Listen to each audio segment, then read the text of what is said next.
just want one or two people to introduce themselves as we, get to know each other this evening. So I can see Evans, welcome.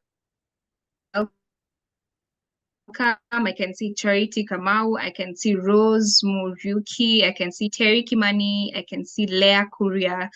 The early bird catches the warmth. So let me just hear one or two people before we start. So just introduce yourself, tell us your name and where you're joining us from. Who will go first?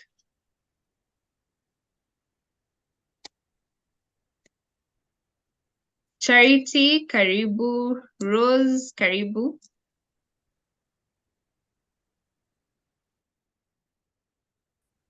Okay, so just type Evans. Yay, Evans. Yes.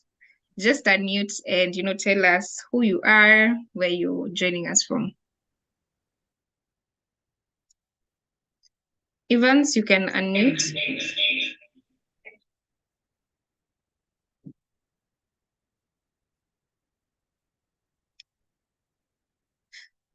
You're mute.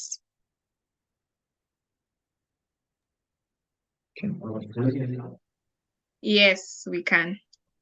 Thank you so much, Lulu. My name is Evans.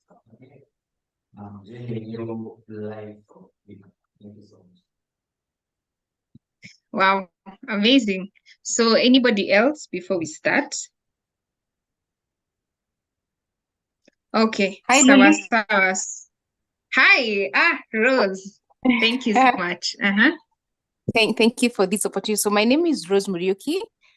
I'm a financial consultant working with Old Mutual. I live in Nairobi. I'm a mother of one son. And wow, amazing. On a journey heading into separation and divorce. So I'm looking forward to learning something around co-parenting because I know that will be a very key area that I need to focus on. Looking forward to learning a lot. Thank you. Wow, amazing. Thank you so much,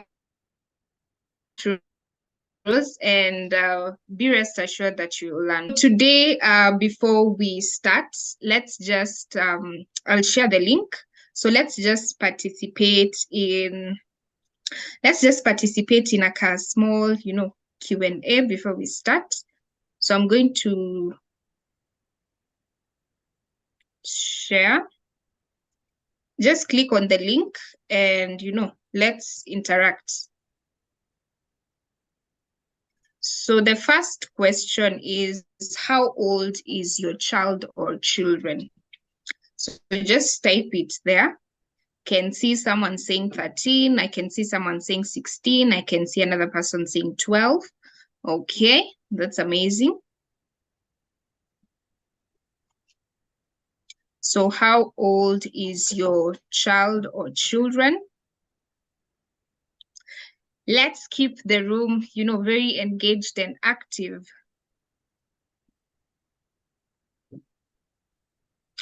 983, amazing.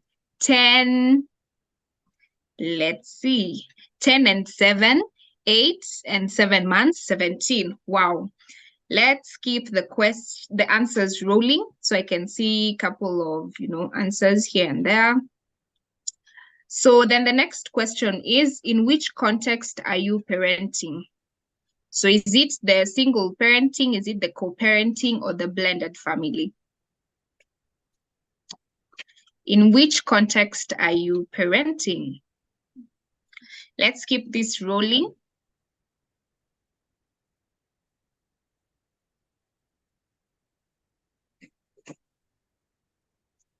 Let's keep this rolling. In which context are you co-parenting? Are we having difficulties in answering? I've shared the link. Answers are coming on chat, Lulu. Okay, so I'm seeing someone saying blended, co-parenting, blended. Amazing, amazing. So the other question is, what are your major challenges when it comes to co-parenting? What are your major challenges when it comes to co-parenting? single co-parenting. So the next question that I'm asking is, what are your major challenges when it comes to co-parenting? Let's keep the chat box engaged. Let me hear one or two answers before we proceed.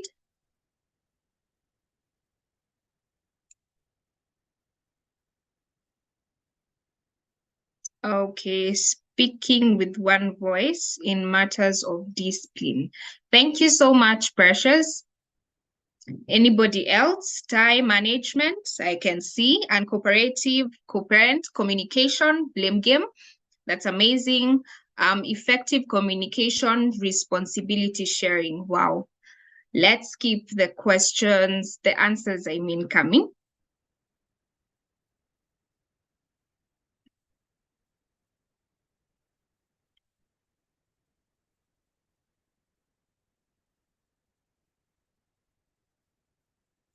Mentoring boys matters, discipline, blame game. Amazing. So just keep your answers coming. Then now let's proceed with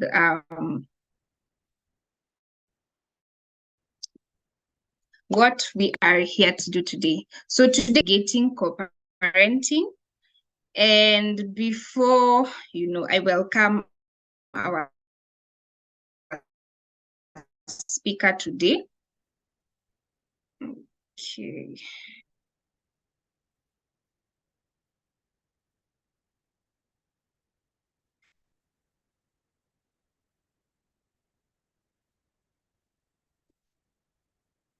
So before we welcome our speaker today, just a little bit of introduction about Irene. Can anybody see my screen? Tuko pamoja?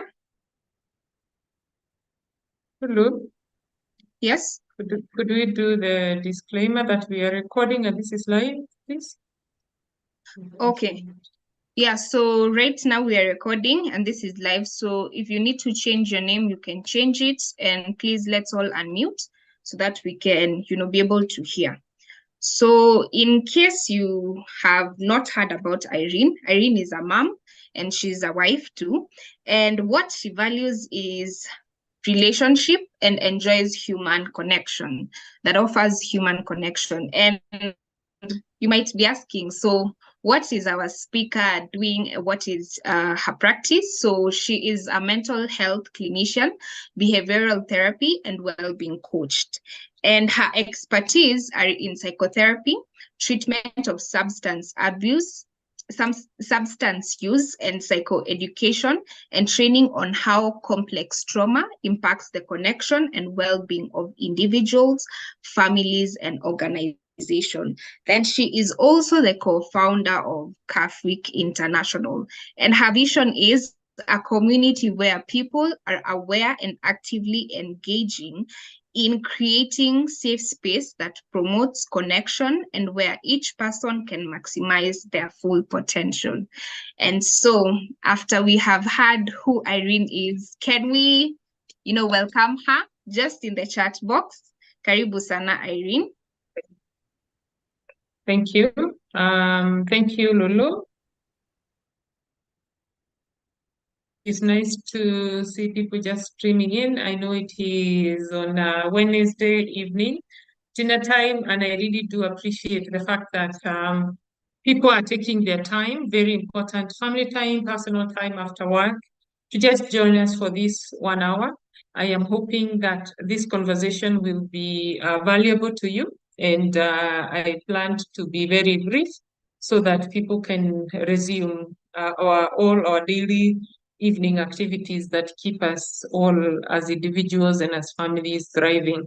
So I am going to share from my end. Lulu, just give me 1 second so that I have some control of the slides.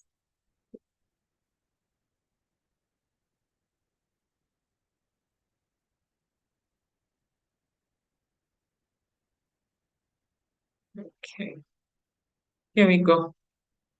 Lulu, you can see my screen?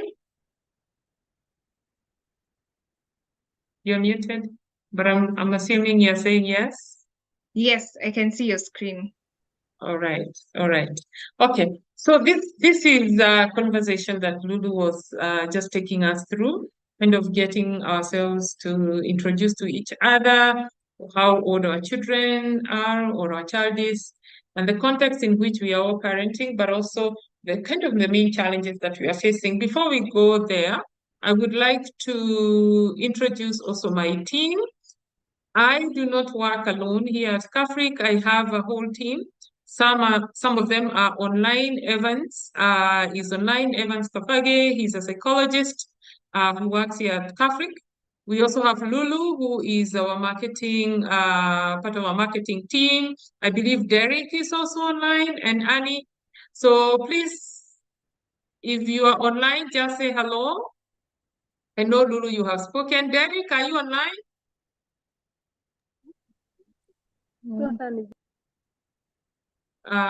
Annie, come on. Not sure. Kennedy? Okay. Any of our team members who are online, perhaps not unmuted, I want to say I appreciate your work and your time and your support, most importantly, to be able to support families in our context. So today, and if you're joining us for the very first time, we've had a series of webinars around this topic and conversation of parenting, co-parenting, and supporting children. But if you're joining us for the first time, I would want to say that we've covered subject on how do you support children when you are co-parenting, or you are actually a single parent, or you are parenting in a blended family context. There is that webinar. It is recorded, and that recording is on our YouTube channel, CAFRIC International. So if you find there is some bits and pieces of information you would have hoped to hear, please go back to that. It is recorded, and you engage in that conversation around how do you, in that context, support and meet the needs of the child or the children in your space. The focus for today, and it is based on popular demand, was to engage parents in conversations around when you are co-parenting or when you are parenting with someone who either there are some challenges in terms of how do you navigate the children's behaviors, how do you communicate, especially when you're coming from an environment where the relationship between the two of you has broken down, and now there's a very important role that you both have to play in the lives of children. So that is what we are going to talk about today. So forgive me if you find that I am kind of scattered, I'm not talking about kids. Today is still about kids, but before we fulfill and we meet our children's needs, we must meet our own needs as individuals. And those needs are in the context of the fact that sometimes you're coming from relationships with partners that we would rather never talk about or talk to, but we have to because we have children. And that is a duty and responsibility that God has bestowed on us. So Lulu has just talked about me, so I will not dwell on that. But let us start this conversation on, because co-parenting on its own is actually something that we do even when we are married, when we are in a relationship, we are co-parenting, okay? We are co-parenting with someone.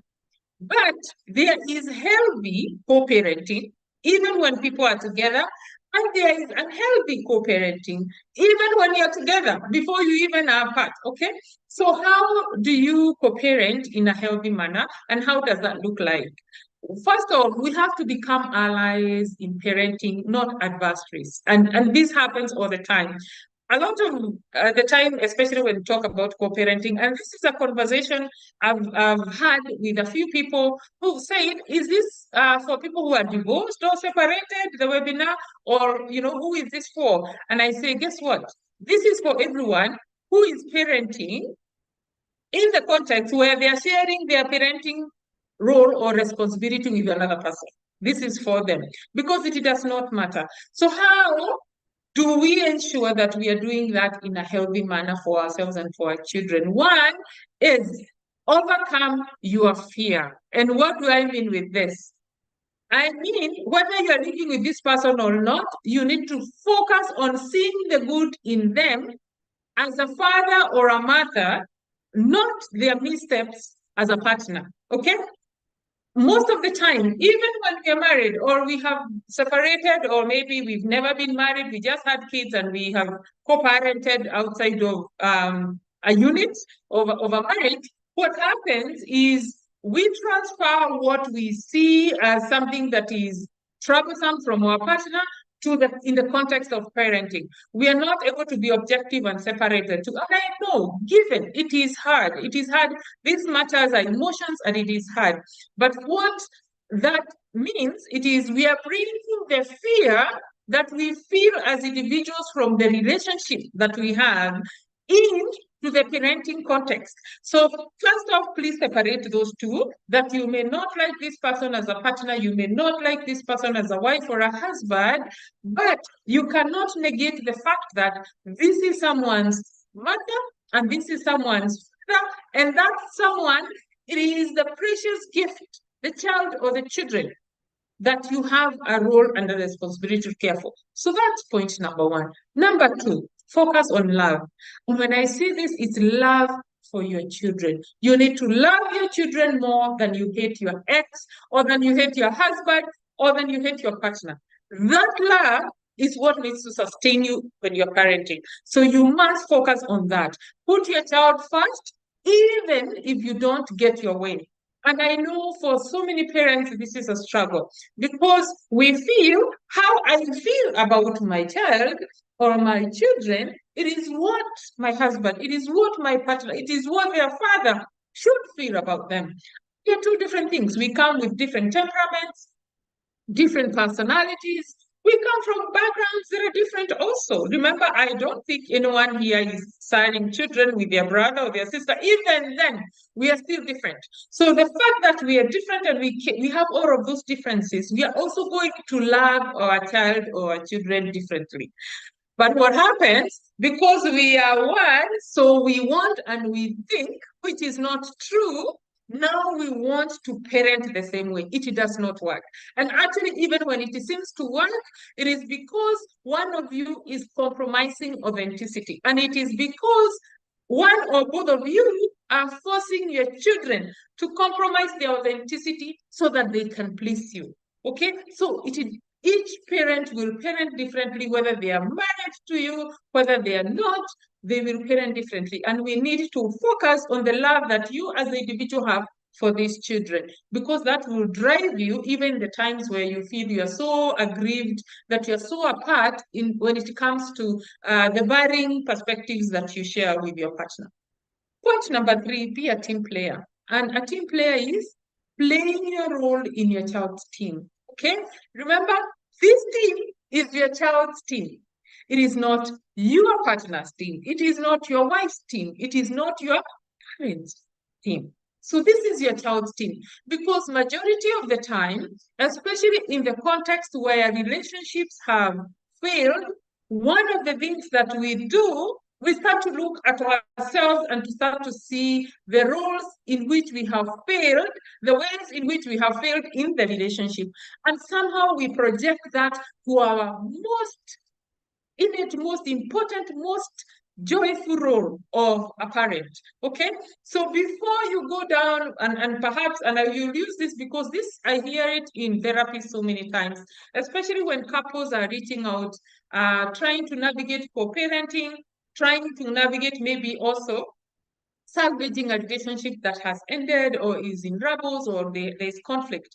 A lot of the time, especially when it comes to matters infidelity, okay, one of the things that happen, if one partner is the one who is unfaithful in a relationship, they're struggling with guilt. The other partner who is now accusing them, or who is have been victimized by this infidelity, feels guilty and shame at the same time, because none of us goes into any relationship hoping that it's going to end up that way. None of us is even prepared for that. So first there is shock, there is grief, there is pain, there is confusion, there is shame, and there is, now what? What am I going to tell people? So when that comes, often what happens, our minds focus to those that are supporting us, okay, with what we have lost, with how we are losing. In the process, we forget that the team that we are supposed to be playing for is team my child, it's team our children. So while support is important, please make sure and always pay attention to playing for team your child. If your child says, I don't feel comfortable, I don't want to go to, see grandparents, I don't want to go see mom, I don't want to go see dad, please play in your child's team, because that is the most important. Number 4, you quit idealistic roles. And I say this with all humility because, yes, we do. We all have these ideals or what a suitable parent should be or how a suitable parenting context should look like. Please quit these roles. These roles are not real. These roles are adapted. Okay, we adapt them based on information that we hear from the time we were born, based on information that we hear from those perhaps who seem to be co-parenting effectively. We also hear this information from our own parents, who they will tell you, me and your father, me and your mother have been married for 72 years and we have never quarreled. I say, well, if they have never quarreled, let me tell you something. They are not connecting emotionally. There's no way you can connect emotionally and not quarrel. So conflict and quarreling, that is normal. That is what actually should justify to you that I am alive and I am a human being and I'm actually attuned to my needs. Because if you are tuned to your needs, I can guarantee you are going to have conflict, because you're going to set up boundaries and other people are going to push them. So if you're not doing that, then you're not parenting, or you're not existing in an authentic manner. So conflict is important. It is how we manage and we respond to it that makes a difference. So these idealistic roles are roles that we have perceived in our own. For example, when I had my children, what kind of a mother did I want to be? What kind of example did I want to set for them? What kind of a family did I want them to grow up? Those are important goals. Those are important dreams and plans to have. But there are times that we have to detour. We have to change plan. We have to shift goals. And it is not bad. It is how we handle that situation. So those ideals can keep us so frustrated and end up frustrating even our children. Most important, the person who will be frustrated the most is your co-parent. So even though these conflicts are okay, be sure to serve your number 1 role, and the most important, your role as a mom and your role as dad. Because even with matters of discipline, and we've seen someone who says some of the challenges people are struggling with is navigating disciplining, especially when you are co-parenting with someone who is not cooperative. So make sure when you are serving your role as mom and dad, the priority and what is most important, not urgent, is going to be the child.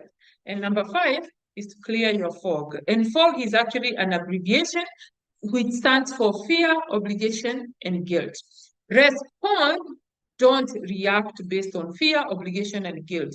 And when I say respond, I'm talking to respond to what is required or expected of you in that parenting or co-parenting environment. A lot of the time, we will hear, especially when in relationships where partners are separated and they're trying to navigate maybe a difficult issue pertaining one child or another, what will happen? We are not hearing the real issue. What we are hearing, it is the disappointment that you have already disappointed me as your partner. I already know what you're capable of. And right away, I transfer that because that is what you're capable of. I'm sure you are the one who is contributing to what is happening to our child. I am sure. This situation could have been better was it not for your behavior, your character, your personality, all of those things. So a lot of the time we have these fear-driven decisions where we are reacting, because when we are in the fog, just like in theory fog, we can't see clearly, we can't even see far, we are not even sure what we are seeing is what is reality or not. So in that fog, we are going to react, not respond, react, because we have fear. We are going to react because of a sense of obligation. I cannot allow my children or my child to go through that. I cannot let my child down. I cannot. So all of that sense of obligation where we feel that we think and we feel should be going on is what should be going on. Forgetting that children, your lovely children, who have a mom or a mother and a father. Because I also say a mother and a father is not the same as mom and dad. Those two, I define them separately. I will leave that conversation for another day. So I don't know whether you are a mother or a mom or you are a father or a dad to your kids. You can answer that to yourself. But that sense of obligation takes us off context when it comes to how we are addressing each other, when we matters related to our children. That you feel I have been always, especially if you've been living together, and now let's say one partner has left the home, now kids have to share, you have to share custody, or kids are primarily with one parent over the other, where the ones staying with the kids feel like they have the right of way, like they know what these kids should get. They know what is the right way to do things. And so we push. That is what I mean with obligation. And guilt, it is when we are parenting now from the guilt of failure. We are already feeling so guilt that we have failed our children by the virtue of separating from their other parent, whether it is their mom or their dad. Okay, so that guilt, we start now projecting that guilt too in the context of parenting, where now the children come to me and all I want to tell them it is how much their father or how much their mother wronged me that I had to make this decision, to be able to parent without living in the home with them. So that guilt will trigger you. That guilt will destabilize you to be now to emotionally dump to children who are actually just coming to you for support. And when we do that, guess what? Kids, whether you like it or not, kids are not going to join your camp to hate dad. They are never going to join your camp to hate mom. No, kids will say yes. When you said, your dad is a loser, they say yes. But you know why they are saying yes? Because you're bigger, you're stronger, and they rely on you for food, shelter, and clothing. That is why they'll say yes. Inside them, they'll go look at dad and wonder, what was mom talking about? Because kids will never join any camp. Kids will look at both parents unless in a situation where kids are actually physically, sexually, or in any other context abused by one parent. Kids don't know how to divide. So whether or not they are, toddlers, they are 4, 3, or they are preteens, or they are teenagers or adolescents, I will tell you, you go down into the mud with kids against to attack, to malign, or to do whatever you're doing to your partner, who is their parent. Those kids at one time, they will stand in front of you and they will tell you, what you did was wrong. What you did was not fair. It will come back. So get it from me that please do not get down into the mud to do anything against your partner with your children, both of your children. Those fights, take them to your sisters, take them to your brothers, take them to your friends. But your kids, let them remain in that context of safety. So those are the 5 tips I will give for healthy co-parenting, especially if a relationship has broken down and you feel we can no longer be in this relationship together, but we have kids, so we have to do the best that we can. Some tips, and I hope that will be helpful to someone. Now, while many of us can have healthy co-parenting, we know that many of us also are not able to do that. And why? Sorry, I wonder whether I skipped. No. The reason we are not able to do that, because in our context, we have some personality or characteristics of people that fall in the other category of people that we call toxic. And if you have dreamed of a worst nightmare, is to share the role of parenting with someone who is narcissistic, who is toxic. Because if they were narcissistic or toxic in your relationship in like 90%, when you're sharing co-parenting now, that just multiplied by 100. It is bad. And I want particularly to focus on co-narcissists because even in the personality disorder spectrum, there are these sociopathic, psychopathic personality disorders, but narcissistic personality disorder on its own has different categories. I want to highlight the covert narcissism. Because covert narcissism, actually, it is their trait of sociopathy in it, meaning these people are actually aware that they are causing you pain. These people are aware that they are going to do everything they need to do to get the upper hand of things. Whether it is their child, it does not matter. So when you're parenting or co-parenting in the context of this, now, please, my friend, brace yourself, because this is difficult. What I would like to mention, with most of these, especially narcissistic disorders, the origin of them is shame. These are children, yes, men and women, who come from backgrounds of trauma, complex trauma. In most cases, these people, picture them as kids, have come from severe violence, severe dysfunction, severe chaos, and all of those things. So where this was born, it was born out of feeling so unworthy that no one paid attention to me, no one saw me, no one had me, no one understood me, no one protected me. Okay? And because of that, the only way I could have survived my childhood was for me to not expect that there is anyone who is good in this world. And perhaps the reason I was not killed by my very abusive father or my very abusive mother was because I was able to manipulate. I was able to fake a persona. And when I did fake that persona, it worked at the time. And it saved me in my family of origin. Mind you, I have a lot of shame because for every child, all they want is to belong. And when you're growing up in the context of chaos, you can belong. There is no sense of belonging. When you cannot belong, in a child's mind, they interpret that I am not loved because I am not worthy of love. They do not think that mom cannot love me because she's being beaten by dad, or dad cannot love us because he has an alcohol problem. They translate that the fact that mom or dad beat us, or they cannot love us, or they make us suffer so much, it is because we are not good people. And because I am not good, I must do bad.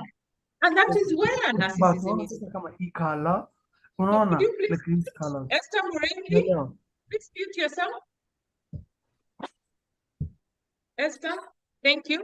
All right, if you've not muted yourself, please mute now so that we don't have the feedback. We will unmute when we are taking on questions. All right, so I really wanted to emphasize that these people we call narcissists, they are actually people, if somehow someone would open a window and show you their childhood, how they grew up, you actually would have a lot of empathy. It is another human being, perhaps somebody who was supposed to love them and care for them, who injured their sense of empathy, and they killed it. And these people now became adults who the only way they could survive is to make sure that they have control. Narcissistic is a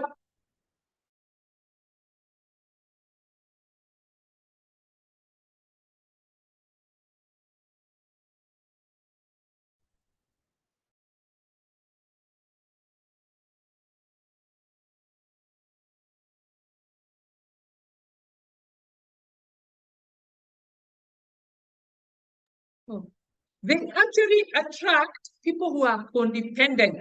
And who are these? These are also people with shame issues trying to solve their shame problem by looking for someone who looks confident, who looks like they have control, who looks like they have power, they can protect them. Most of the time, these relationships between narcissists and everybody else are usually between a narcissist and someone who is codependent, someone who also came from a background where they do not have healthy self-esteem. And narcissists, they are praying, they are looking out and seeing the kind of people who are going to worship them, make them look important, make them look powerful, make them have their way, not challenge them. So it is very easy for these people to attract each other and to form a relationship. Now with the codependent, they also came from a background of shame. Maybe they were the sister or the brother of these narcissists. They all grew up in a context of abuse in childhood. But now what is happening, when one decided, for me, I'm going to cope with making sure I have control, manipulating, getting my way, stealing, doing all of these things. The other did not go that route. The one who is codependent coped by negotiating for belonging, compromising their authenticity, pleading with the abusive mother or father, being a good girl, always being the helper, always being the people pleaser, so that they do not continue to suffer. So you see how one background, two siblings, one can become a narcissist and the other one a codependent, based on the personality and how the child, whatever was happening, how it translated into the child's life. So with codependence is very likely to fall in the hands of a covert narcissist, and that becomes their perfect match. Now the two, they actually form a relationship that, quote unquote, is a dance of two wounded souls. None of them is healthy, okay? Well, this relationship can take on very, very fast, can take off with, flickers and confetti and all of that. Unfortunately, it either ends either in a relationship breakdown or one partner really injured emotionally, physically, mentally, or sometimes being killed, or someone being saved out of that relationship. And I tell you, the person who leaves is not the covert narcissist. The codependent, either they are saved, they die, or they saved means someone saving them from that pain and misery, or they end up just suffering and compromising authenticity, and they die out of illnesses like cancer, high blood pressure, diabetes, or sometimes mental health conditions, including suicide. So that background is just so you can understand what I'm talking about, co-parenting with someone who is covert narcissist, all right? Okay, so how do you co-parent with this person? In which context? Give me 1 second.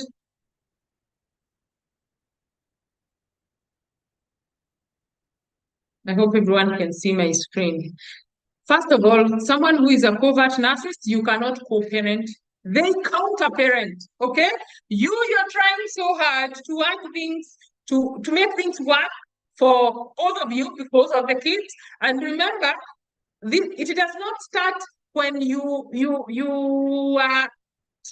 you're no longer living outside of the relationship. This, you can discover someone who has narcissistic tendencies even when you're living with them. So this is for those, if you're in a relationship currently, you are living together with a co-narcissist. One, you find out, especially from this information, you're probably thinking, oh my goodness, yes, I am truly married, I'm in a relationship with a co-narcissist. Rule number one, do not unmask them. And what do I say? Why do I say that? Because with narcissists, it is a mask that they are always wearing. They have perfected the art of putting this persona that will make people like them, believe them, think they are awesome, they are friendly, they have a lot of friends. Sometimes people respect them. And so they put this mask, and here you are as their co-parent, the other parent, you discover this and think, you know what, I'm going to call you out. Please don't, because you can never win with a co-narcissist. With a covert narcissist, you cannot win. They will do everything that they can to protect that image. So while you find out through information like this or elsewhere, do not unmask them unless you are out of their sphere. Do not unmask, leave it. Do not also beat yourself up. Why? These people thrive on others' low self-esteem. The fact that they are a covert narcissist, do you know how many people they have manipulated to get there? It started with their home environment from childhood. They came into teachers, to friends, to co-workers, to bosses, to a relationship with you now. So they have become the masters of manipulation. And while they do that, they also manipulate people that they think they look at as lesser than them. So they already can sense you perhaps do not have very healthy self-esteem. And when they do that, guess what they do? They actually start to attack your character. So while you are living with them still, they are saying things, you are stupid, you are going to ruin our children, Our children are going to end up in drugs because of you. Our kids do not have a role model. Our kids do all of those things. You're going to hear all of those things. What happens is when you hear that, you start working so hard to cover up for that. You just want that noise to stop. So you start acting up all manner of ways to prove to them that you're actually not what they see you for. Please, my friend, do not beat yourself up. Let it go. Let them vent, let them project. They are actually, that is their medicine. Number 3, just calm down. By calming down, remember you're living with them. You have discovered now you're still living with them. Do not react. Why? When they call you that name, that you are a loser, you look at your children, I wish these kids were, born by a different mother. Do not react to that. You cannot beat them to the game, okay? So somehow, somewhat, you are seeming like you joined them because you can never really beat a covert narcissist when it comes to insults, manipulation, maligning you, and playing games. You cannot beat them. So you have a plan, calm down, don't react, let them vent, let them vent. The more you respond, the more oxygen, the more fuel you're giving them. Number 4, work on a plan to exit safely without confrontation. I cannot insist that more. No confrontation. Why? Think danger because it's real. Remember, a covert narcissist is someone, perhaps they are even serving in church. Maybe they're the pastor. Maybe they are, maybe a president of the nation. Who knows? Maybe they are your area MP or whatever. These are people who not only are powerful, they also have resources, they have money, they have influence, they have power, they have followers who are actually also willing to chew you up for them because of damaging their reputation. So think danger. So work on an exit plan that will not require any level of confrontation so that you, one, is safe because your safety comes first. Number 5, once you are out, okay, create boundaries and safety around you. Why? These people don't give up. They will find out how they will stalk you from your phone, from your work, from the house helps that you have, from your siblings. And I say this because I actually currently have a case of someone whose covert narcissistic husband, okay? And I'm not saying covert narcissists are just men. No, I have seen worse covert narcissistic women too. But in practice, what I have had is covert narcissists who, when they cannot find you in any other way, they go into your own family, look at your siblings, and look at those siblings that both of you used to support together. Maybe they're in the village, they are not as, stable financially as you are, and they start preying on them, giving them money, whatever, doing all of these things for the sake of getting information. So when you are working with a covert narcissist, even your own siblings, tread carefully. Why? They will do anything. They do not give up. They will find, no matter what they are trying to look for. So in one way or another, there has to be a way of finding how you are going to create boundaries in your circles, ensuring that you have circles of safety, that you have people who can genuinely and authentically support you and actually guide you. This is the point that I tell people, please reach out to a professional. Reach out to a professional because as much as you may have this information and think, you know what, I'll do this or that, remember, you are on survival mode. If you are already with a covert narcissist, you have not just discovered them yesterday. They were a covert narcissist before before you got into a relationship with them. These are the kind of people, every time you say, oh, by the way, I love country music, they say, me too. And right away, they take you to a country music show. So the way they woo you in their code, in their environment is so powerful that you're trying to tell the people who know you well, your family, your siblings, your colleagues, your church people, you're trying to tell them the kind of mess you are in, and they're looking at you and thinking, oh, banani apana, mama nani apana. So please know that you know the truth in your mind and in your heart. And with that, whichever direction, please seek for professional help, because in most cases, narcissists will use whoever they have on their part. And last but not least, understand how passive-aggressive these people are. Be ready and okay with it too. Not just understanding. Yes, they are passive-aggressive. They will use they'll go to whichever length to get back at you. Understand that and be okay with it. Why? Because they want you to not be okay with it. That is why they're doing it. That is why they are assassinating your character. That is why they will tell your parents of things that you perhaps both did when you are in class. They're starting to bring out your shame now. That is why they will expose the most secrets and whatever in the family to friends, to even your children. They will assassinate your character. They will sabotage you. Okay? So just understand that so that you stop focusing on them and start focusing on you. You meaning, what is it about me that matters? What is it that is worth the little energy and the little concentration that I can offer now? Because these people will keep you on your toes, always focusing your lens on them, because that is what they're used for. That is what their fuel is. It is where they get their oxygen. They want to be on the pedestal, and they will keep you on your toes to ensure that they're on the pedestal. Whether it is texting you, whether it is love bombing and all of those kind of things. Remember, even with the love bombings and all of those things that are happening, these people are passive aggressive, and they will do many, many things to set you up. So I hope this is helpful to someone who is still currently co-parenting or parenting, and they know this person that I am doing this work, this very most important and wonderful job of raising our children with, is actually not a healthy person. Okay? All right. Now you have followed the tips and you have managed to leave.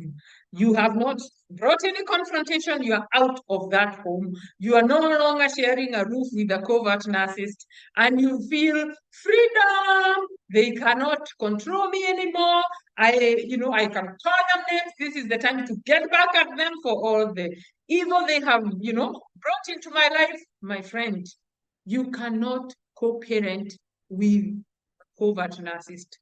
Well, they have the right as you do, because even if you go to court, because of all of that, even if you go to family law, they will tell you, they don't look at the personality of whoever. They have the right as you have the right. There are instances where there is cases of domestic violence and abuse, where those things, even legally, they will see this is not a safe person in front of the children. But in most cases, especially in our context here, they will have equal rights as you. So please quit the belief that you actually can co-parent, that you can become a parent who is healthy with this person. Quit that. You cannot do that, but you can do what we call parallel parenting. And what is that? That is what we are going to unpack here. Accept who they are. So please quit the fight of wanting them to change, because that is what most of us, we love our children so much. We have done so much planning in our head. I will get married at this age. I will have 2-3 children. They will go to school here. I will raise them this way. They will not live the misery that I lived when I was growing up. Yes, those are important and they are good. God bless you if you do not come across a covert narcissist, because if you did, they literally take all your hopes and dreams and throw them in the woods. So when you have left, just accept that reality and quit this negotiation, the fighting of wanting them to change, because this is when we start now going to the pastor, going to their dad, going to whoever, and thinking now that I have freedom, I can actually now be heard by all these other people that were supposed to hear me, so that they can help them change. Because after all, I may not need them as a wife or a husband, but our children need them. Yes, your children need them, but it's not your job to help them become a good father or a good mother, because you cannot do that. So quit that. Do not compete. This also happens, especially when one is coming from a very toxic relationship and you have parents. Now, all of a sudden, you are to choose whether your kids go to this church or they go to this one, the other one. Whether your kids go to bed at 9 or they watch TV and go to bed at 11. Somehow, now, when you have left the relationship with a covert narcissist, there is that feeling of freedom. And what comes in return is I'm going to show you who I am. I am going to, you know what? I have lived all these years with your control. I'm done. So please do not compete. Parent your way on your time with the children and allow them to parent their way on their time. Okay? Remember, especially if you're also have in a legal process, you go through divorce or whatever, when you have shared custody, this person will not listen to anyone, not even the judge at court. They will say, yeah. And they actually, even in court, project the most responsible, nice, loving parent. And they will make you look like you're horrible, like you're a lousy parent. Just know that, so that you are not competing. And I will tell you, with children, even when you are in that relationship that was toxic and you are living together, your kids could see. In most cases, kids actually feel sorry for the parent who is suffering, who is not able to actually have a voice. And they start to behave in some ways, and that is actually what makes it worse, because kids will see, dad is being abused, mom is being abused, because they are your children. They love you. They have love on the inside. They hate the behavior that you do. They hate the fact that you slap their mother, but they have love in their hearts for you. So what they do, because they can't do anything, and when we are talking about that co-parenting conversation in the previous webinar that I talked about, you can find it on our YouTube channel, Coparenting International. We talked about the 3 things that reason why kids misbehave, because they're looking for attention, they're looking for B belonging, or they're looking for C control. So remember, kids, when they do not feel their parents have attention, maybe because the parent is being abused, when they do not feel like they belong in that family because there is so much chaos, it is unsafe, it's so dysfunctional, when they do not feel like they have control to change anything, what are they going to do? They are going to behave in all sorts of manners. Okay? You are going to look at your child and wonder, is this my child? Yes, it is your child. But children, they misbehave as a way for them to communicate what they cannot say to you in words. Okay? So in the context of all of that chaos, you are also going perhaps to see your children misbehaving. Do not panic, because when you see that little misbehavior, now you start competing. Look at me. When my kids are with me, they go to bed at 7, they complete their homework. I don't let them, watch this. They go to church, they do all of these things. This is not a game. Do not compete. Just do you, parent your way. And when the kids go to the other parent, even if they are the covert narcissists, let them experience that. I can guarantee you, I have not seen a child who was born in the year 2000 who is 2 today. Okay? And what does that mean? Your child will grow up. Your child, regardless the dysfunction and the chaos, unless they are abused in a way in which they must be protected and taken away, they will grow up and they will speak the truth in their heart. So do not compete. All right. The other one is gray rock this person. And gray rocking is keeping everything at surface level. Because as long as you're parenting with them, you are going to have to communicate in one way or another. Whether it is, I am here now, I'm picking the kids, or Daniel is sick, or the school is opening on the 10th, whichever form of communication. Guess what? With covert narcissists, you being the one who is escaping their wrath and their control, you are feeling, I don't want to ever talk to this person. I wish I didn't have to, because I wish I can just put my kids and run to the farthest end of the world. Well, sometimes that's possible, but in many cases, it's also not. So you're going to have to interact with these covert narcissists. You're going to still hear them be called dad or mom by your children. Yes, you're going to hear that. So when you're having these conversations with them, please keep everything at surface level. How are you doing? I'm fine. They will ask, oh, by the way, I saw something on the news about your company and whatever. So what's going on?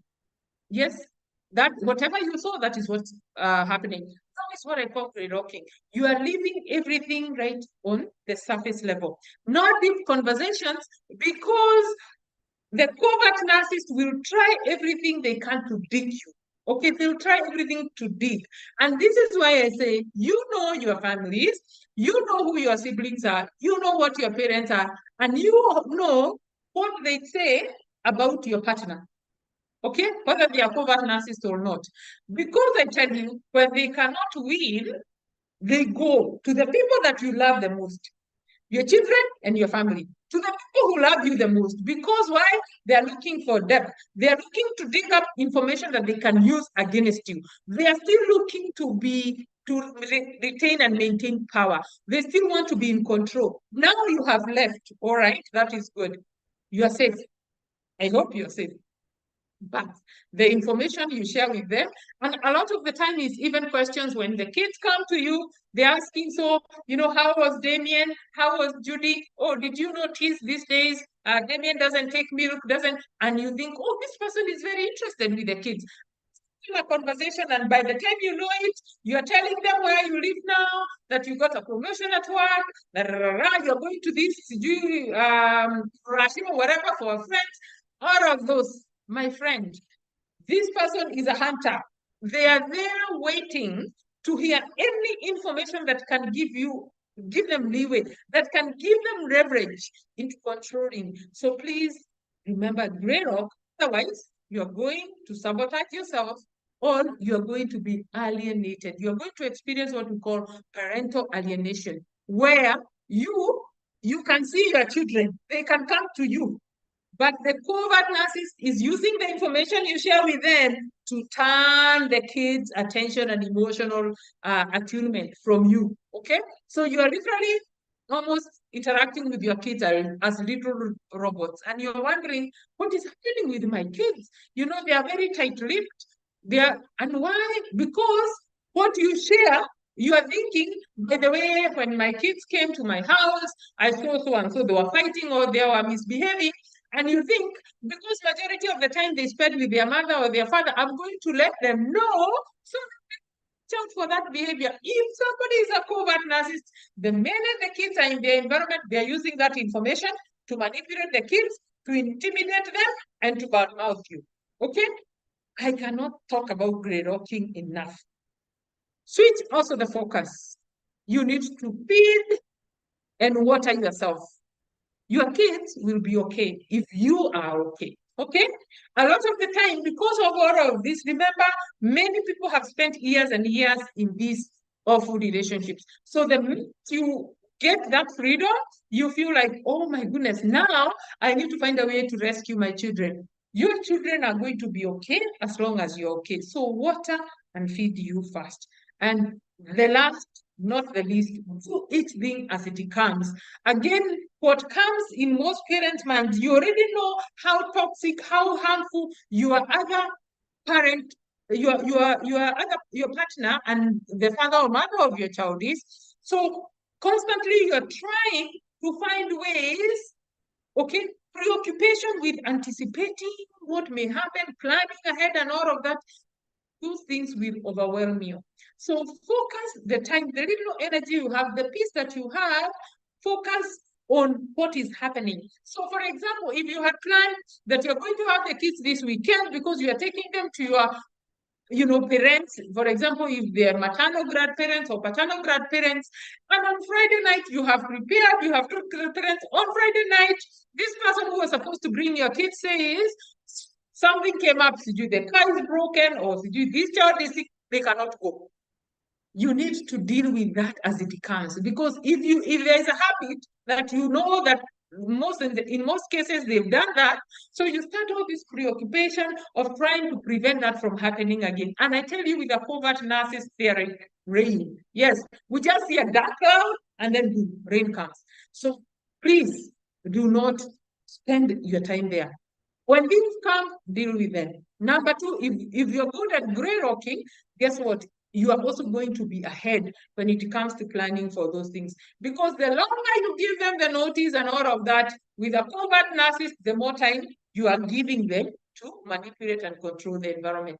Even when it comes to whatever you buy, gifts right now for Christmas or whatever for your kids, if you are not living together and you are in the context of a covert narcissist, this is not the person that you say, by the way, do you think Jaden You know, Jaden would appreciate maybe getting a phone now. He's turned 18 or whatever. Yeah, we can get a Samsung Watch. Is it cheap? I saw it. You know, you're thinking, this is surface level information you can discuss with the father or the mother of your child. With a covert narcissist, they'll beat you to the game.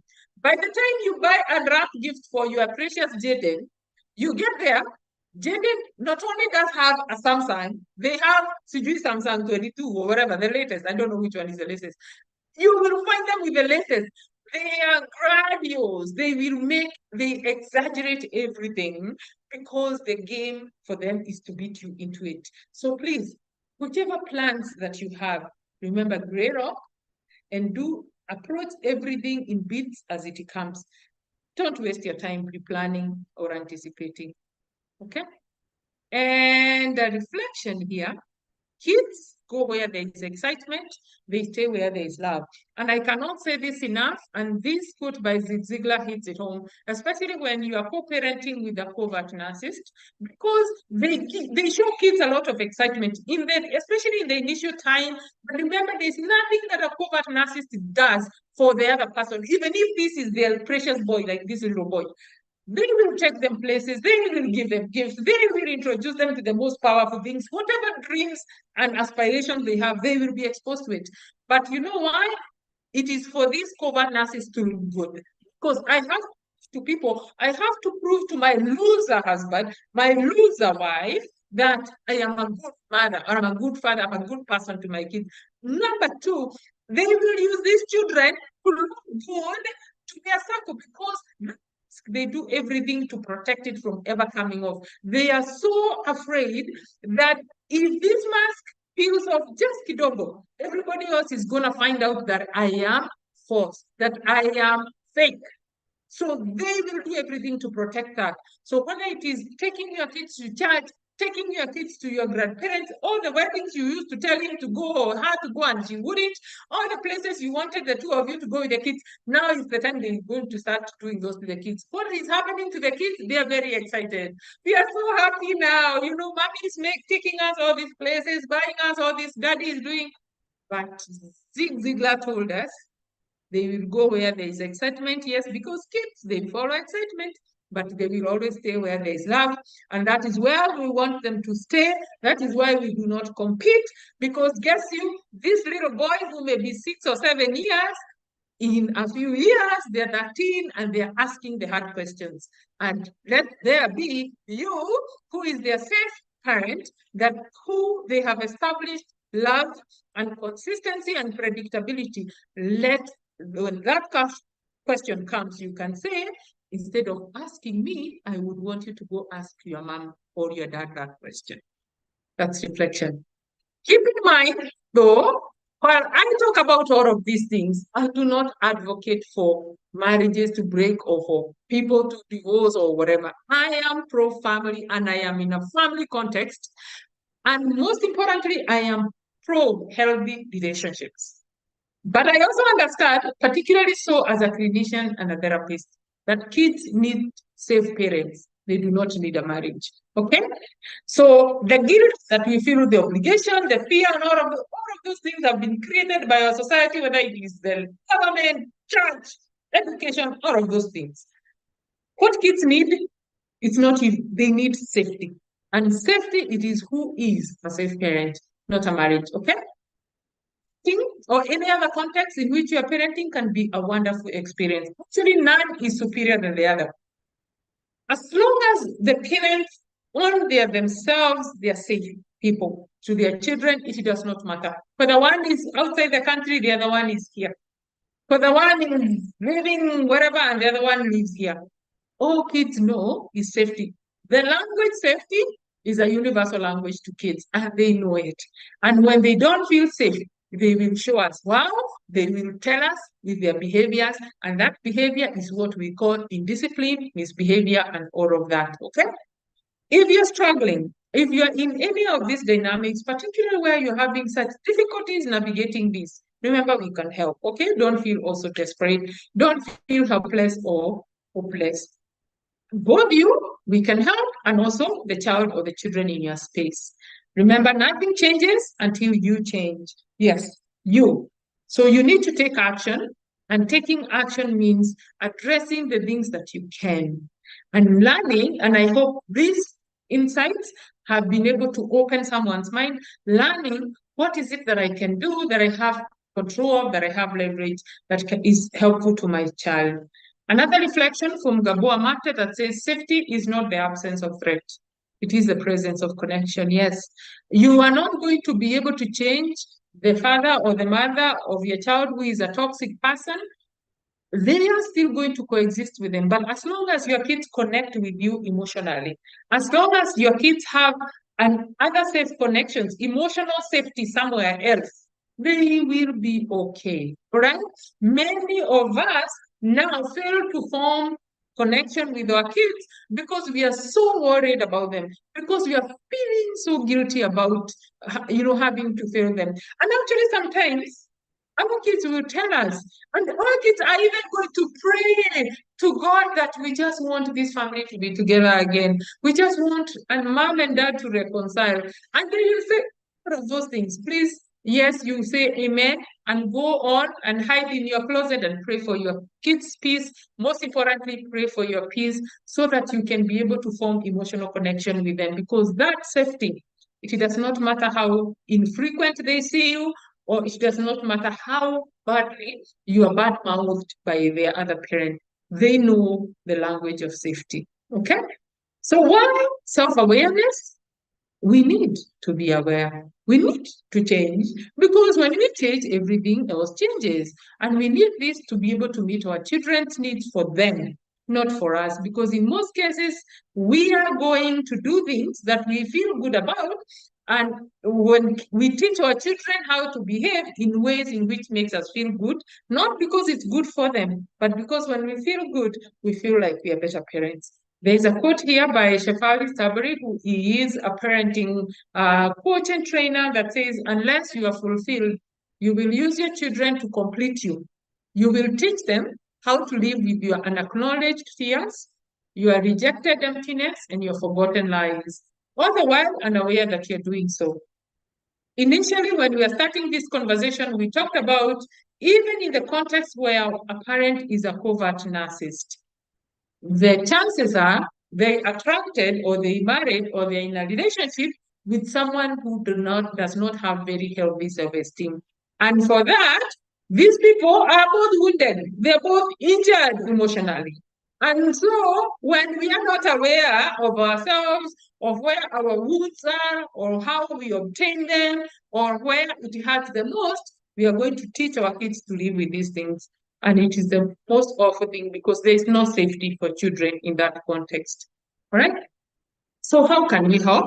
I would want to let everyone here know that we do have a community of safe parents in our programs, and we do have particularly a parent program that is very popular, especially for people who are in that adult context, either considering relationships or just gotten into relationships. You're starting to discover, by the way, I don't know, I'm not sure, or you are now parenting, you have kids, or you have been parenting and in relationship, and now you want this relationship to end because you're not feeling safe.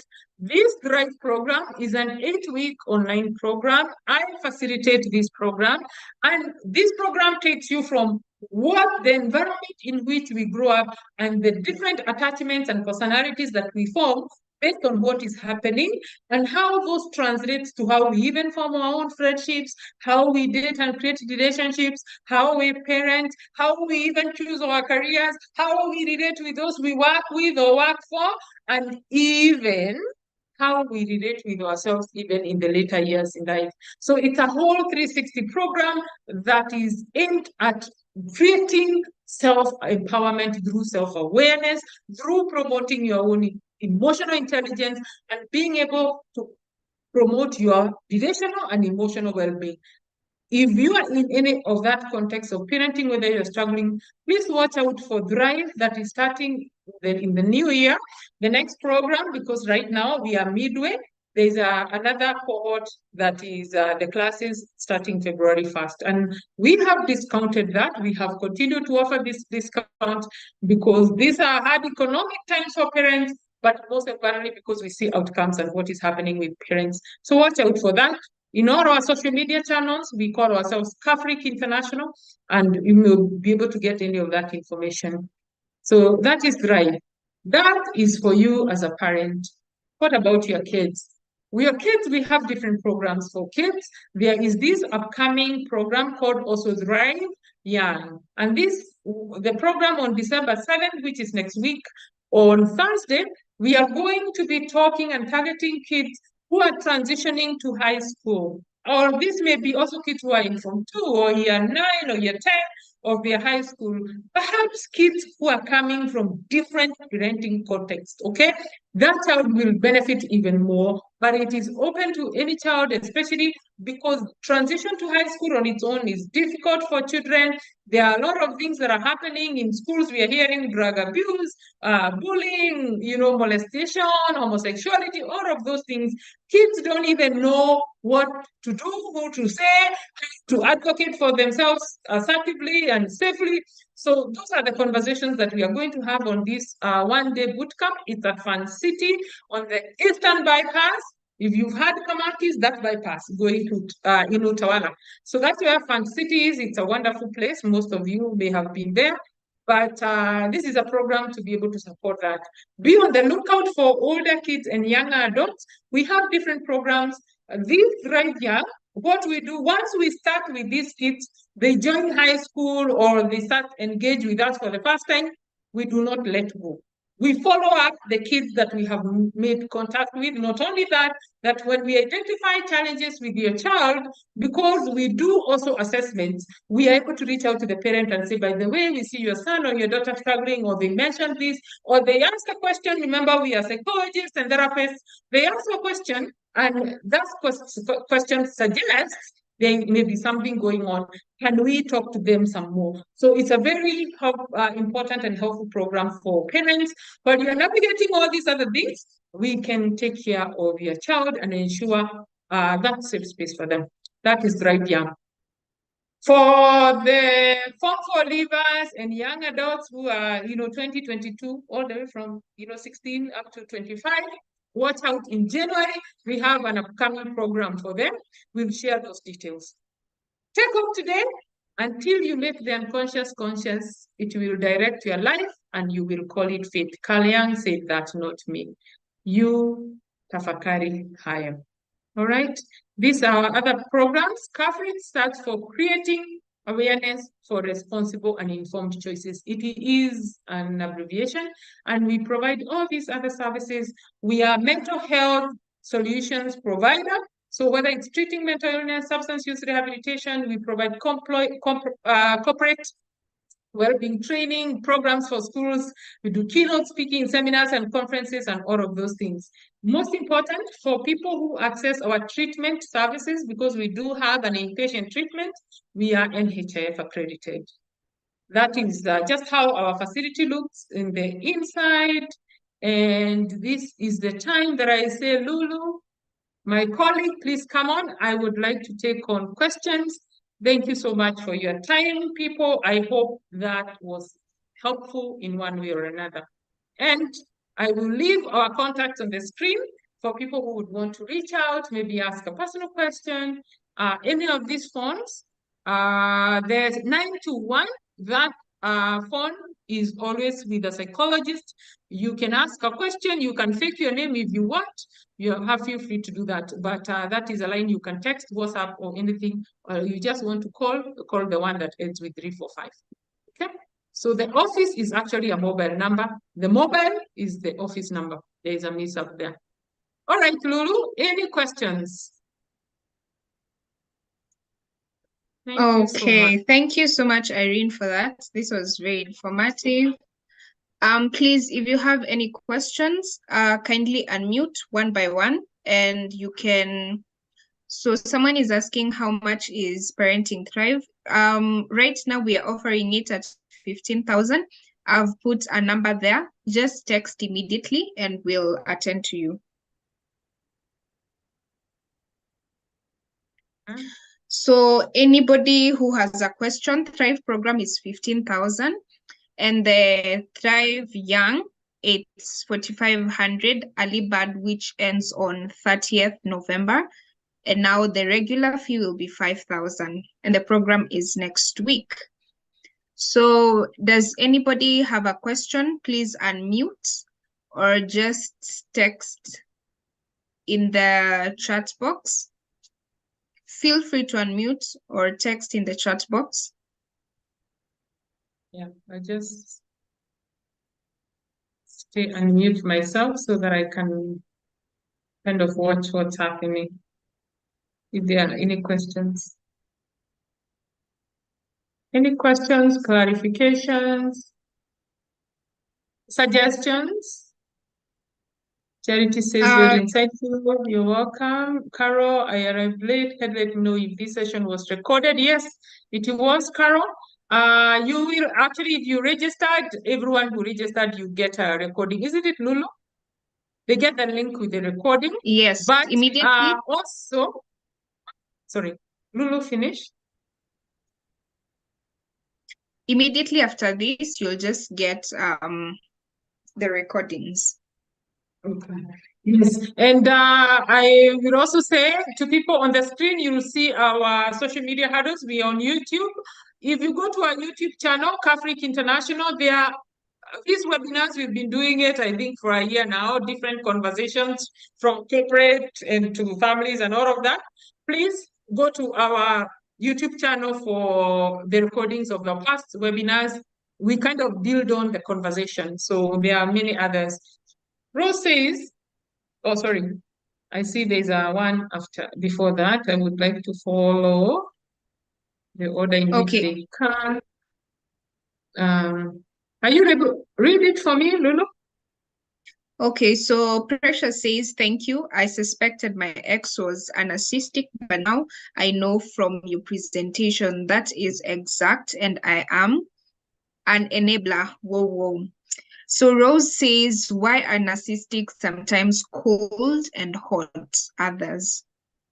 Why are narcissists sometimes cold and hot? Yes, they are chameleons for affection. That I can tell you. Because their goal, for narcissists, remember their goal is to maintain control and power. So, and the other bigger goal for them, because this is a mask. Inside any narcissist, that person that you see is capable of calling you anything, of doing anything. They don't seem like anything scares them. If you were to look inside their soul, what lies there is fear and shame.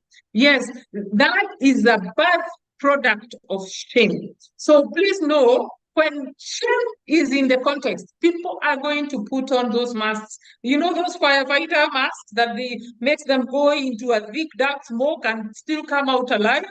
Those are the kind of masks that narcissists put. So don't even buy in, because they are actually a process of how a narcissist wins you. They start with what we call grooming. They groom you, everything you like, they like.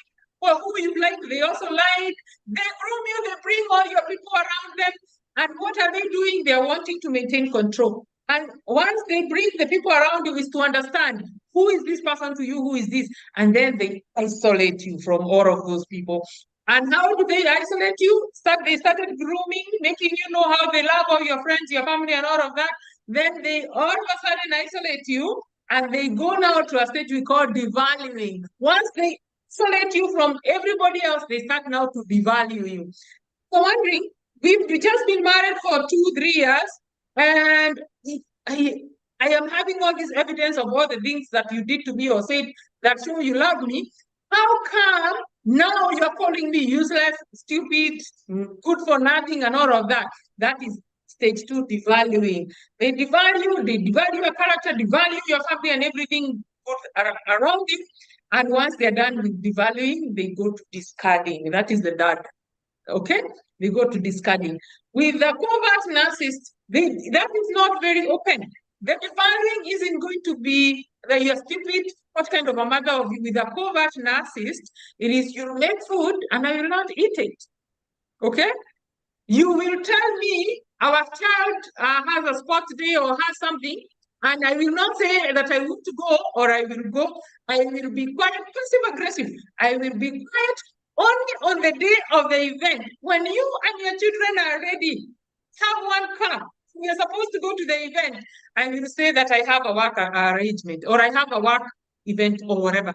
And you're lacking your brain. Why would you not say that? My friend, passive aggressiveness with covert narcissists is the most painful wound that we can ever. So don't even try. Don't even, because you won't be able to win. Over all these years in practice, I have never been able to help a covert narcissist. No. So, and I don't think it's just me, even my colleagues who have been my mentors, that is an area that we still can figure out. So don't try. So yes, they are cold and hot because they're doing all of that work. It's manipulation. Any other question? I don't know. So Terry is saying, great information, Irene. Thank you so much. I will definitely go and listen to previous webinars. So if you have any question, just unmute before we leave. Just unmute and, ask your question. And if you can text, just kindly do that.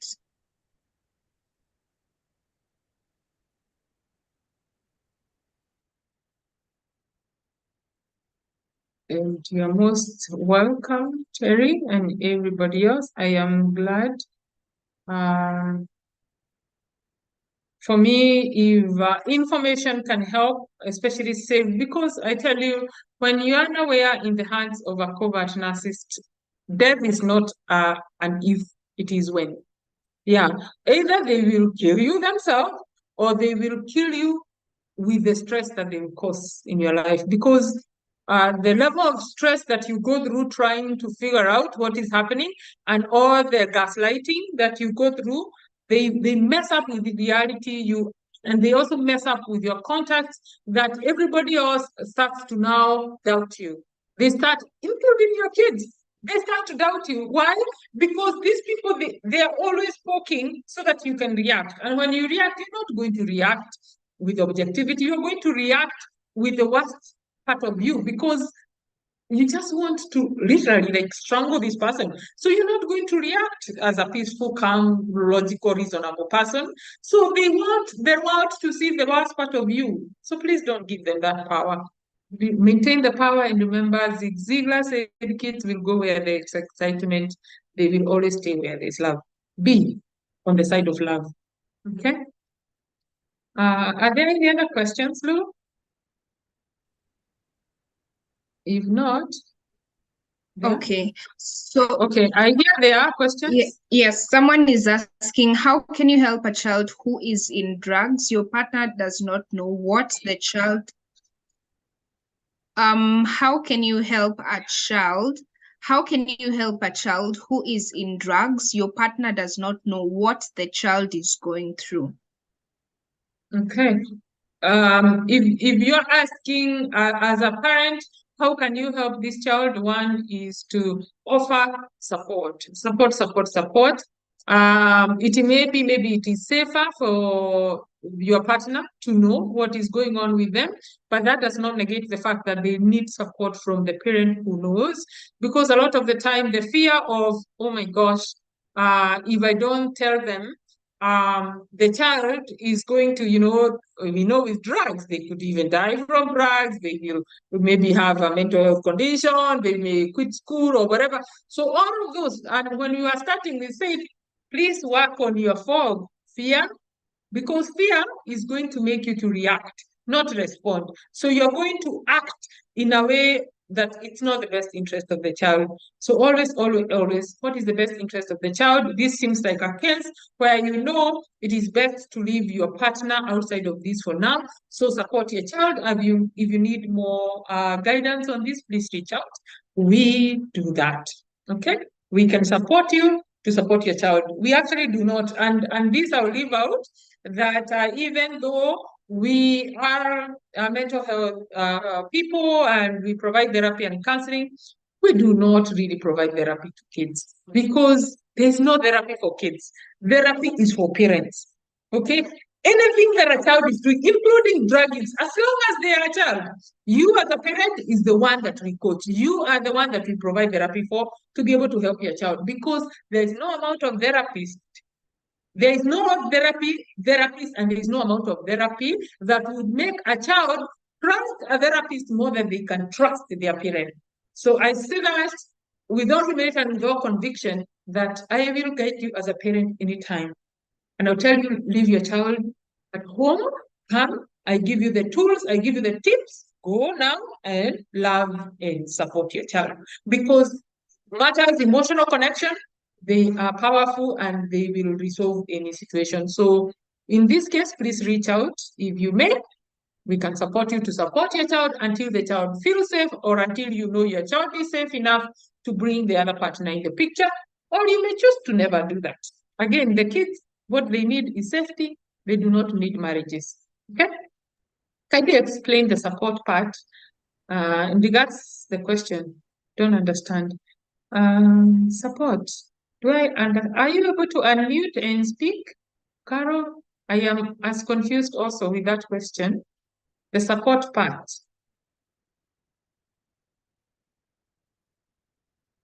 Could you type further, or maybe ask? You can unmute and speak off camera and just ask your question if you're able to. If not, you can type there. And if you're not able to type, because I also know people could be in different places where you're not, please take our mobile number, 768-665-921. You can text there, say, I'm the one who asked this question, and I can give you a call tomorrow.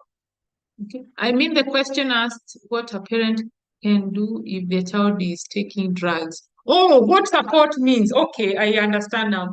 Support means first validate your child. If your child is taking drugs, whichever drugs they are taking, first, where we go as parents is again the fear reaction of, oh my God, drugs are bad. Yes, we cannot agree they are bad, especially when they're taken by children, they are bad. But remember, your child is already afraid more than you. They're taking it, but they're afraid more than you are afraid. So with validation, you need to be able to maintain a stance of control that your child knows, it's okay, honey, it's okay, my dear. How long have this been going on? So that you can get the information you need from them to support. So you're not going to react to, oh my God, I can't believe it. You're going to say, that's okay. I've always maintained, you can come to me and tell me anything and everything. Because why? I am your mom or I'm your dad, and I am in control and I am their adult. Okay? So you hear it while holding to your fear. Hear your child holding your fear like that. And when you hear them, then validate them. Okay? Because what your child is doing is not as important as who your child is to you. Okay? Again, we have those things mixed up. What your child is doing is not as important as who your child is to you. So see your child before you see the banging in their heart. See your child before you find out that there's a half bottle of vodka hidden in the closet.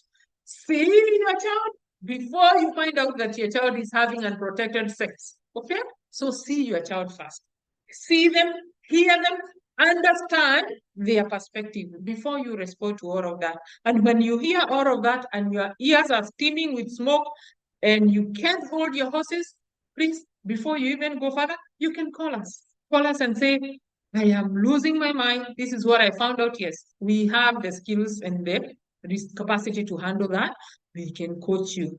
But a lot of the time, and there is a webinar that you'll find on our YouTube channel, talk about teens, drugs, and something, substance use and something, how Kenyan parents unknowingly continue to enable drug use among teens. And that conversations was around this. It is not what kids are using, and it's not who kids are hanging out to. It is on how we are responding to what our kids are doing. Remember, that is misbehavior when it comes to a child.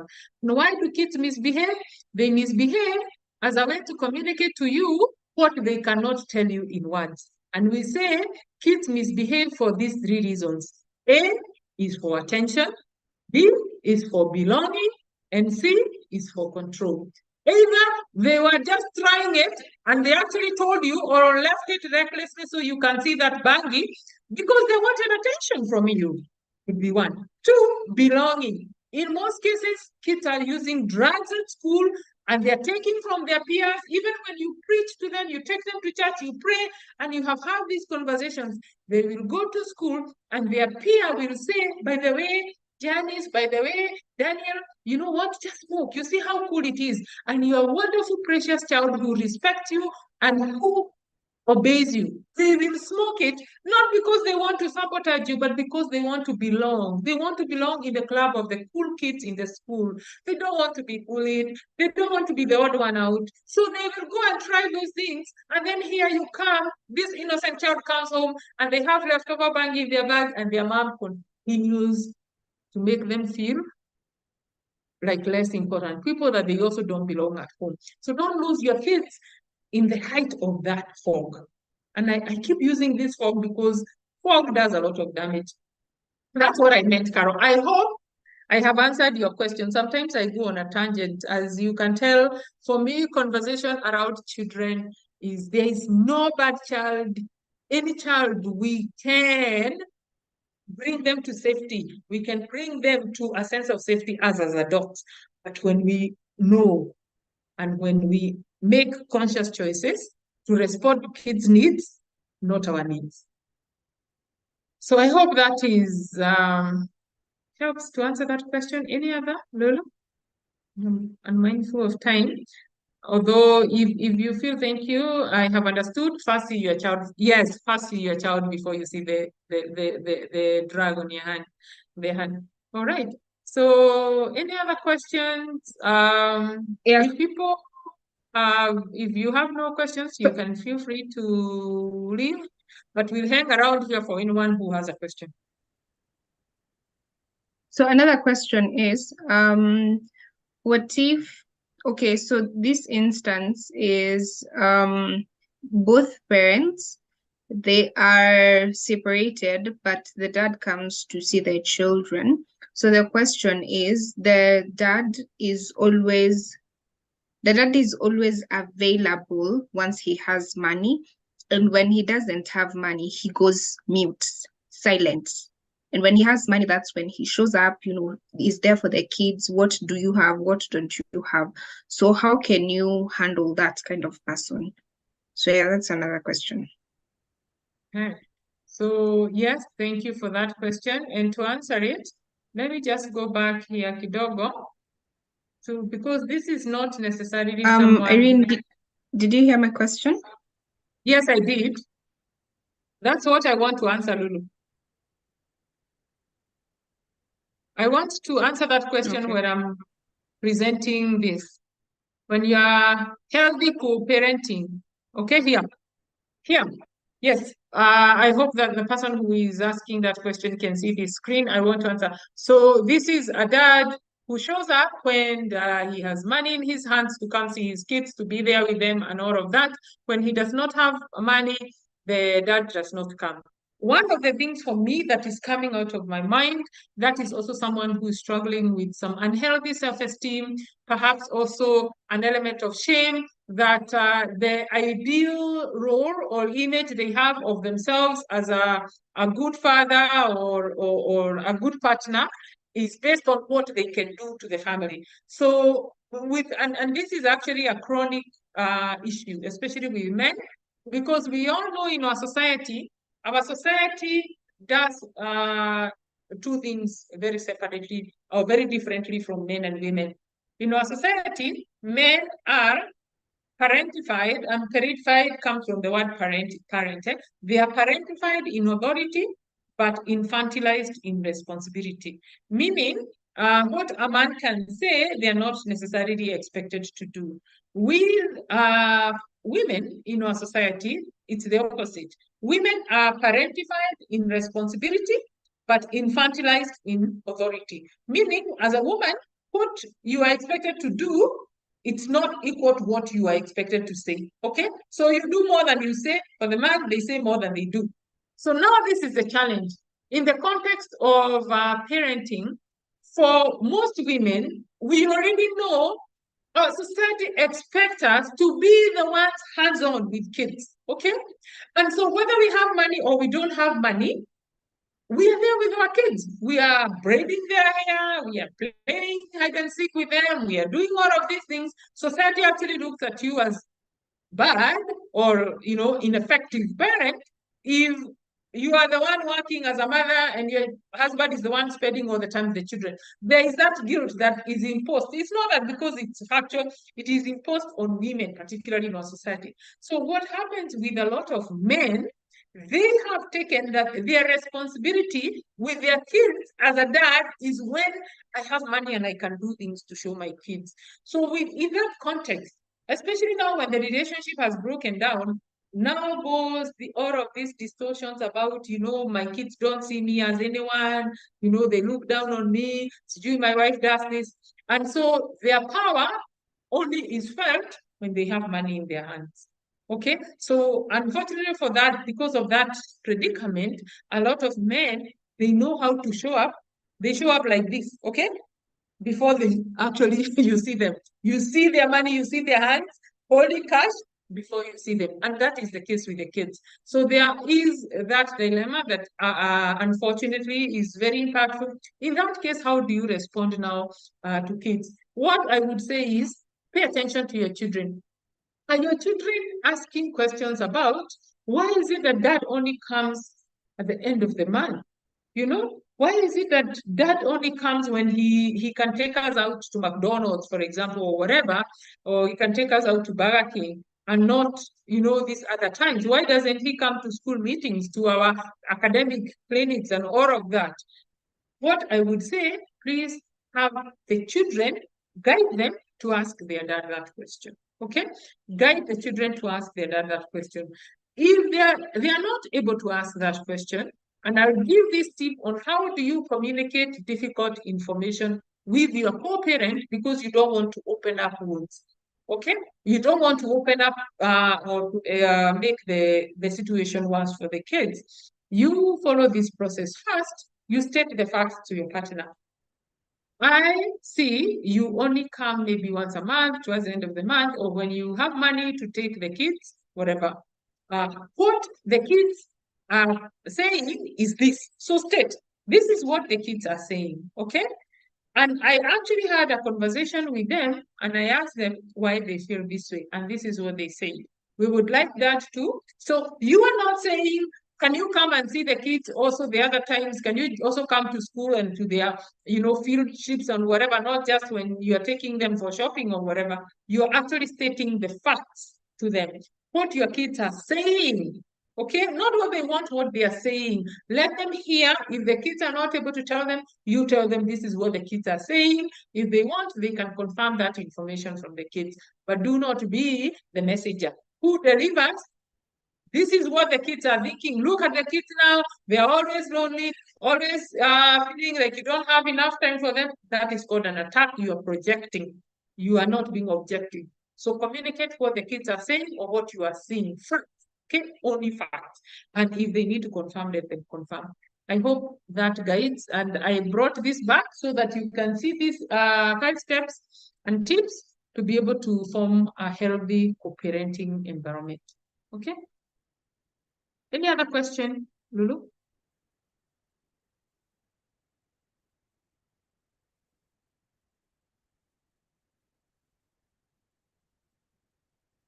Question.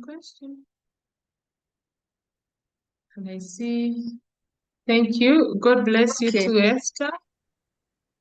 So someone asks, is narcissism the only issue in co-parenting? It is not the only issue.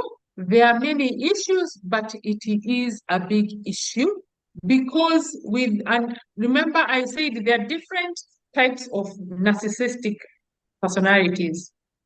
I addressed covert narcissism today because with covert narcissism, actually these are not people that you'll see beating people or beating their children. They use manipulating behaviors of power and control. They are the sweetest people on the outside, but they make you nuts emotionally, mentally. Okay, the reason I use that because a lot of us are used to people who the narcissist or the abuser. You know, the fact that one is an abuser doesn't mean they are narcissist. They could be the abusers who beat you up, who steal. So they go sell whatever property you bought together. That is perhaps a covert narcissist who can do that behind your back. But with covert narcissists, they are not the typical person that people are pointing at and saying, "Who you? This is a hooligan." No. These people are serving in church. They are preaching to us. They are leaders in community. They are people who are respected. Or even if they are not always out there, they are the sweetest one. They are actually perhaps more liked in your family than you. Okay? So what happens is you actually can be living together, but the parenting process is so complicated and difficult because of that. And remember, why does a co-narcissist manipulate and drive everyone crazy? Because they have someone who have a self-love deficit disorder.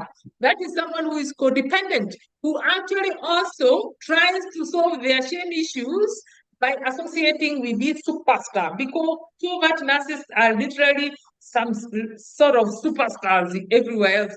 They are excellent performers, perfectionists, they look good, they dress good, they talk good, they charm people, okay? So someone who does not have healthy self-esteem, they look at this person, they have great careers, they make good money and all of that, and we want to be able to identify with them.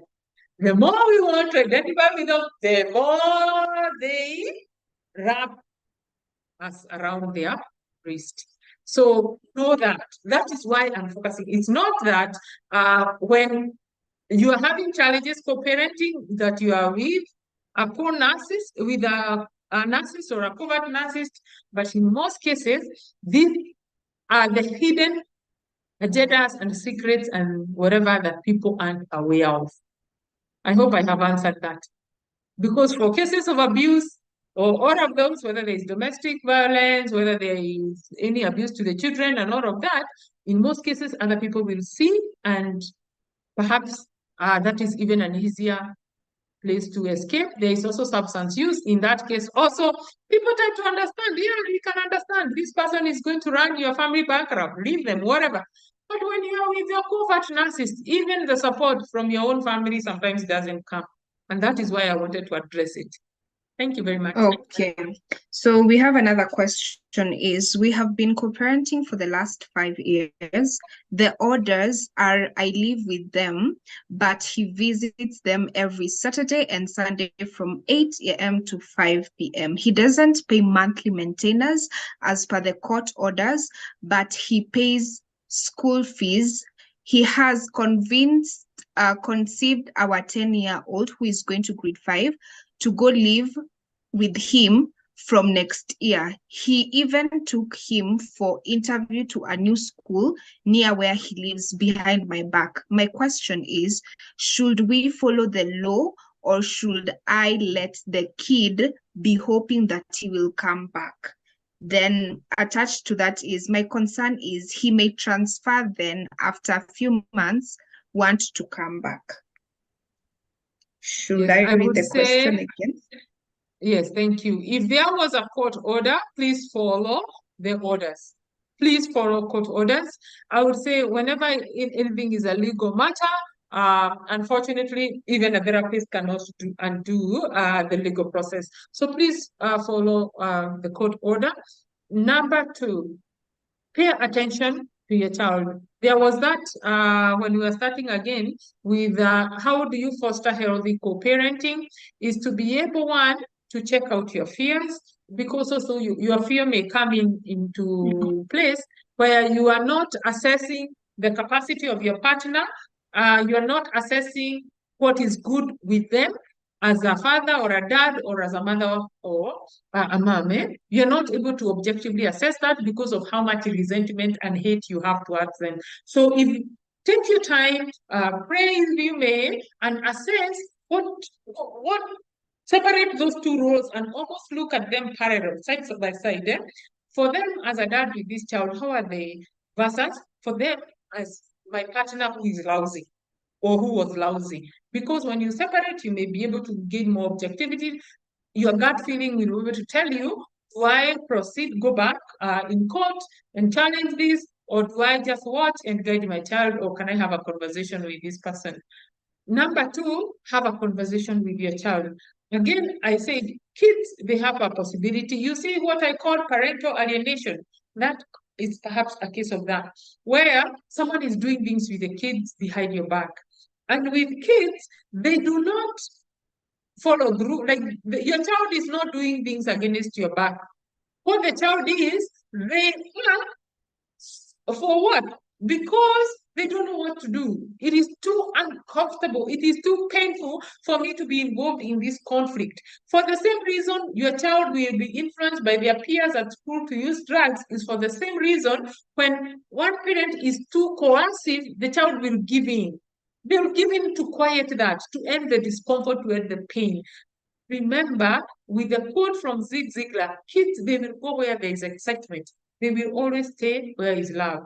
So my advice to this person, to this mother, to this parent is focus on the love that you have for your child, okay? More than the hate that you have for your ex or their father.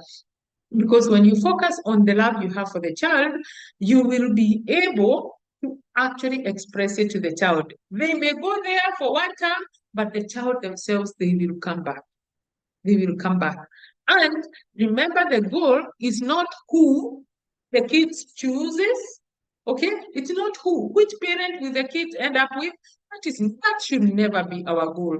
Our goal is healthy children. Our goal is safe children. Our goal is kids who grow up in an environment where they feel safe. So please know that is the goal, so that you're not in a competition of any sort. So my few insights in that. Lulu, anything else?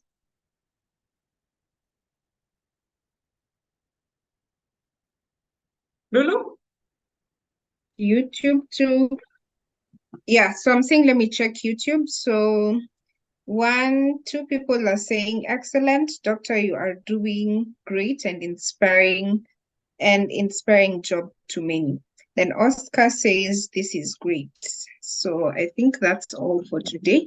If you have any questions whatsoever, please feel free to reach out to ask or to ask any questions. So with that, we have come to the end of this webinar, and let's call it a night. So in case we are here just to answer any questions that you might be having. Yeah, and thank you, Lulu. You are obviously great support, great facilitator. Thank you so much. Thank you, Evans. Thank you, our team who are on the line. And thank you, everyone who took the time and have spent almost 2 hours. Oh boy, yes. I hope that was insightful, and we look forward to continuing with these conversations. More intimate conversations happen, and watch out for January, because with the drive we've had now the past seasons, drive participants, we formed a coaching program where I'm able to meet with parents one-on-one, and they can ask these questions live in their presence, where no one is recording, there are no cameras, because my goal is, well, Catholic work is to help treat and maybe create this information. My goal is, when my daughter, who is 13 today, is my age, they will not have any need for mental health services because of what a good job as their parents will do. And it's my ultimate goal. So I literally mean it when I say that, because I am a product of this great information that I was given. I'm a product of therapy myself, and I can see the before and after. And I know how wonderful life is. And I hope that people get to experience that. So thank you and good night, everyone. And please take care of yourself. Thank you, Lulu.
Okay.